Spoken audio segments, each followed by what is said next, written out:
Па тој човекот што седи до него на сликата. Тоа е Александар Николовски. Вие гледате дека Зијадин Села не е присутен. Лидерите на партиите на албанците не се присутни на сликата.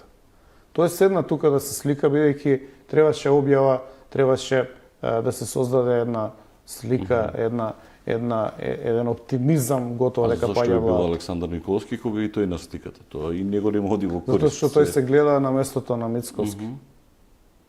Тој се гледа на местото на Мицковски, повереник е на Груевски, пренесува информации како и други работи и тоа е една негова амбиција. Вие гледате, кога изанализирате фотографијата, ќе видите дека Мицковски е на страна. Орото го води Александар Николовски. Треба да му ја мисли таму Мицковски работите. А веројатно е мисли, можеби и затоа го ова е такво рушење од внатре, такво местење и такво лажење и манипулирање на членството што мислам нормално. Во Македонија нема да има одговорност. Во МРОДПМ нема да има одговорност. Таму се форсира една идеја дека победата е тука. Тоа е од првиот ден кога Заев ја направи владата, во 2017.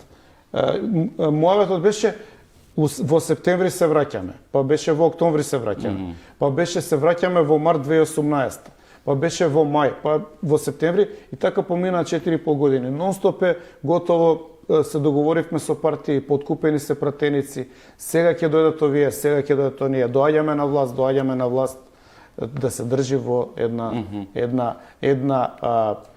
тензија, една кондиција, она членство, она конјунктура што сака да биде на раководна позиција, збориме за 2-3 директорски, шефовски и така натаму места, кои што всушност го држат кивото на корупцијата и во партијата, и во државата, како и од другата страна, од СДСМ, да не бидам разберен погрешно.